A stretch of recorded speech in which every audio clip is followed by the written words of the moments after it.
Hey everybody, what's up? It's Jeff from New York, and today we're going to visit Grand Central Terminal to see what it's like to live a day in the life of a longer distance commuter. Grand Central Terminal, also known as GCT, or also known as Grand Central Station, or simply as Grand Central amongst the locals, is a commuter rail terminal located at 42nd Street and Park Avenue in Midtown Manhattan. Grand Central is a big building for people with huge commutes. If you're commuting from, say, the Village to Midtown or the Bronx to Brooklyn, you simply use the subway system. If you have a longer daily commute, say outside the city, perhaps New Jersey, Connecticut, or even as far as Boston, Washington, D.C., or Chicago, chances are your rail commute's going to take you into Grand Central Station. This historic, world-famous landmark in Midtown Manhattan is not simply a transportation hub, but is also a shopping, dining, and cultural destination with 60 shops, 35 places to eat, and a full calendar of events all under one magnificent roof. Opened to the public in February 1913, Grand Central Terminal is a story of great engineering, survival, and rebirth. In 1978, architect Philip Johnson and the First Lady Jacqueline Kennedy Onassis campaigned to secure landmark status for the terminal, ensuring the building would serve New Yorkers for generations to come.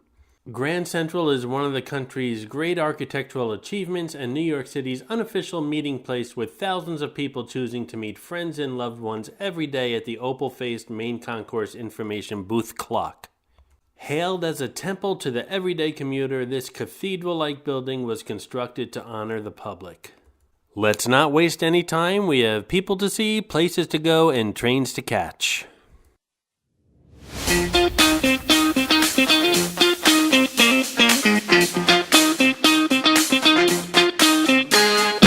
Open to the public on February 2nd, 1913, Grand Central is a world-famous landmark and transportation hub in Midtown Manhattan. Its rich history is a story of immense wealth and great engineering.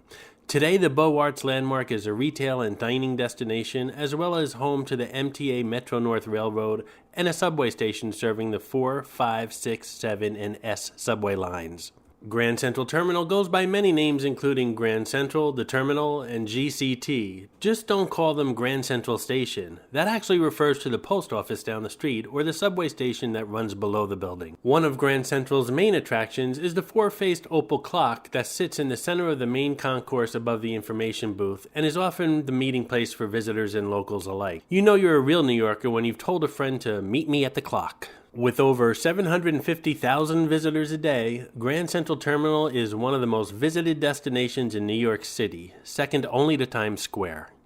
A visit to Grand Central is to experience the best of New York City under one magnificent roof, so let's head inside. As soon as you enter Grand Central from the 42nd Street entrance, you'll be in the Jacqueline Kennedy Onassis foyer. Two contemporaries that are beloved by New Yorkers are John Lennon and Jackie O. There seems to be tons of wasted space in Grand Central. To the eyes, however, such beauty is never wasted. As you enter the main concourse of Grand Central, you'll understand exactly why it's called Grand. Note the serviceman and woman in the photo. Lots of service people passing through Grand Central every day. They're either coming home or leaving home. Offering these men and women a meal, a drink, or even a cup of coffee is a great way to offer thanks and makes everyone feel good and creates great memories. Lines, lines, and more lines. These particular ticket windows are for Metro-North trains. These trains service the suburbs outside of the city, unlike the subway, which just serves the city's 4 boroughs. Yes, I know there's 5 boroughs. However, in New York City, the subway system doesn't service Staten Island directly. If you're heading to Staten Island, you need to either take a ferry, a bridge, or, if money's no problem, a helicopter. What may seem like a lot of people to some is really not that many at all. This is a quiet Sunday afternoon at Grand Central. During the week, it's shoulder to shoulder, and you better know where you're heading or you'll be swept away by the crowd, never to be seen again. Here we have the famous clock, and it's centrally located within the terminal for all to see how late they are. The clock is not only a beautiful work of art, it's said to be worth well above $10 million. Each of the 4 faces are one piece of opal. Because of this, the clock contains the 4 largest pieces of opal in the world. Did you know that all the departure times listed on the boards in Grand Central are incorrect? Trains actually leave 1 minute later than indicated for safety of commuters making a mad dash to their train. Hi there, Tex, what you say? Step aside, partner, it's my day. Bend an ear and listen to my version of a really solid Tennessee excursion. Pardon me, boy, is that the Chattanooga choo-choo? Yes, yes, track 29. Boy, you can give me a shine. That is the great Glenn Miller Orchestra, and if you're looking to catch the choo-choo to Chattanooga, you'll find it right here at track 29. As a child, I always thought the lyrics were, "Is that the cat who chewed your new shoes? But before you leave, you might want to shine." Lots of tracks and trains, but seriously, what were you expecting? Think about this. If the world were a more peaceful place, you could easily build a 55-mile bridge between Alaska and Russia. Once this bridge was completed, you could drive or take a train directly from New York City to Europe, Africa, or Asia. Imagine. And here we have NYPD's finest, or police, not to be confused with NYFD's bravest, or firemen. One should never approach a police dog, even with an officer by its side. This dog, however, was different. The officer gave permission to passerbys to approach and pet. He's a good boy. Apparently, the woman in the photo didn't stop at petting the dog. As previously mentioned in one of my videos, once a police dog retires, it can only be adopted by a police officer who is trained in handling police dogs. Because of their specific training, they are not allowed to be adopted by the public as pets. Lots of halls that lead to what seems to be a never-ending number of platforms. If you're in a rush to catch a train, you might not notice the beautiful light fixtures and ceiling work in this building. Like many historic public buildings in Manhattan, Grand Central has some very ornate drinking fountains. Got a complaint or perhaps a compliment during your visit to Grand Central? Here's the place to go.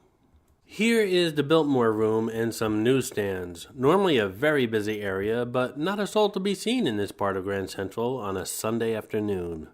For those of you with plans to visit exciting New York City, I suggest the Photos New York City Guide. It's written by locals and has a lot of insider tips. Lots of pull-out maps and descriptions that will help you plan your next visit with ease. You can check it out by clicking on the link in this video's description. It's the best guide out there to the city. I wouldn't leave home without it, neither should you. Within Grand Central is the New York Transit Museum Annex. On display are artifacts, photos, and gifts. This is an annex. The main museum is located in Brooklyn. Let's take a quick look. There's lots of historical photos, drawings, and artifacts of the city's transit system, including New York City's train terminals, bridges, tunnels, and airports, all located within the New York Transit Museum Annex. Ceramic art is everywhere in the subway system. I've pointed out a lot in past videos, and I'm sure I'll point out more in future videos. Here at the museum, there's lots of examples from around the city, including the Borough Hall station as seen above. Here we have a replica of the ceramic art found at the Columbus Circle subway station. This is an example of the ceramic art located at the 33rd and Park subway station. In 2013, this beautiful cobalt blue ceramic art was removed from the Bleecker Street subway station downtown during renovations. Above is an example of Columbia University's Torch of Knowledge subway ceramic art located at the 116th Street subway station by Columbia University. The above examples are of an original on the left and a replica on the right used for restoration purposes. And here we have examples of some Fulton Street subway ceramic art. Fulton Street is way downtown by the South Street Seaport, which was visited in another video not too long ago. Alright, can you guess what subway station this beauty was taken from?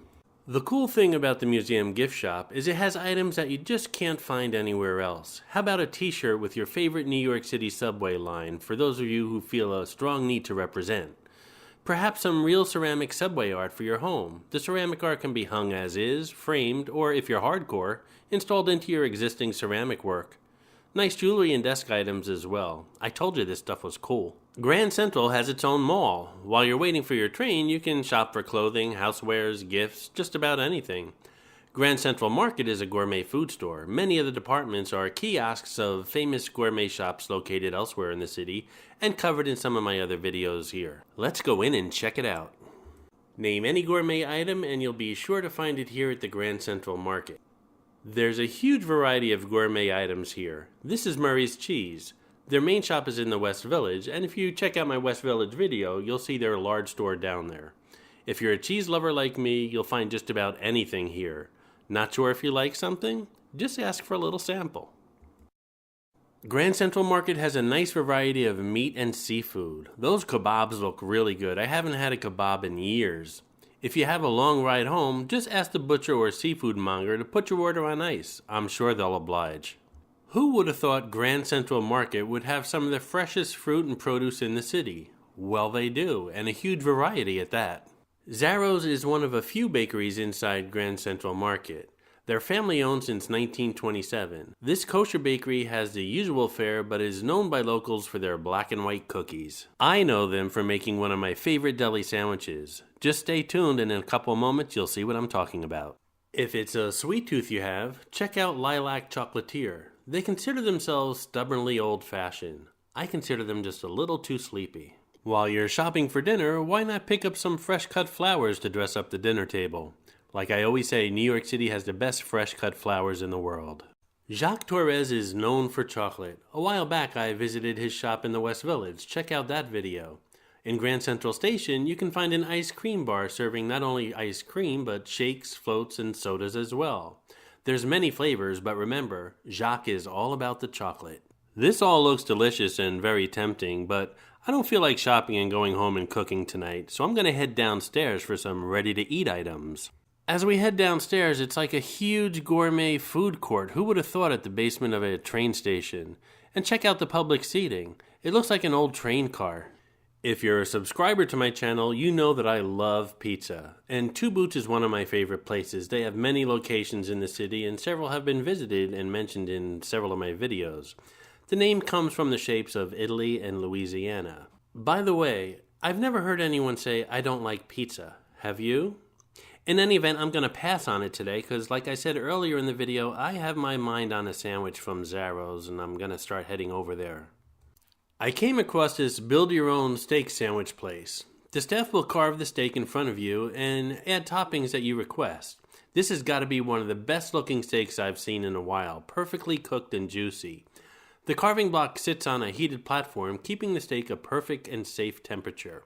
And to think we're in the basement of a train terminal. Who needs the sandwich? Just carve me a few slices of that masterpiece. This place has really raised the bar on steak sandwiches. Take that, Philly. No doubt most of you have heard about Junior's. Their famous cheesecakes have been featured on many television food shows as well as sold on QVC, and now I'm starting to find them in supermarkets. The first Junior's opened in 1950 on the corner of Flatbush and DeKalb Avenues in Brooklyn. We visited Zarro's Bakery upstairs in Grand Central Market a few moments ago. Downstairs, I decided to take a break and order one of my favorite sandwiches, which I've been talking about for the past few moments. It's a cream cheese with Nova lox, tomato, and red raw onion on a toasted everything bagel. I would imagine this has a few mouths watering, and others are most likely gagging. I've been thinking about this sandwich all day long and even passed up that build-your-own steak sandwich place just so I can get this. All I can say is I really enjoyed it, however, I'm not sure those standing close to me on the subway home will. Speaking of which, here's a subway tip. Enjoy one of these right before rush hour and you're guaranteed room on the train. Perhaps some gum at the newsstand before I leave.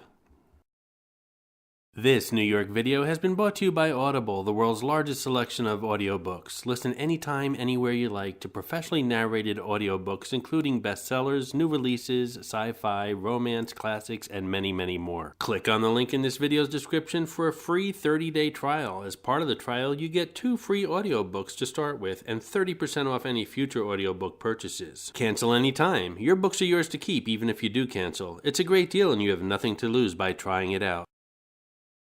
As always, I hope you enjoyed the video, and if you did, please like, comment, and subscribe by clicking on the button on the left. On the right, you can click on my playlist of narrated photo videos, or my playlist of walking 4K videos. Thanks again, and I'll see you around the city.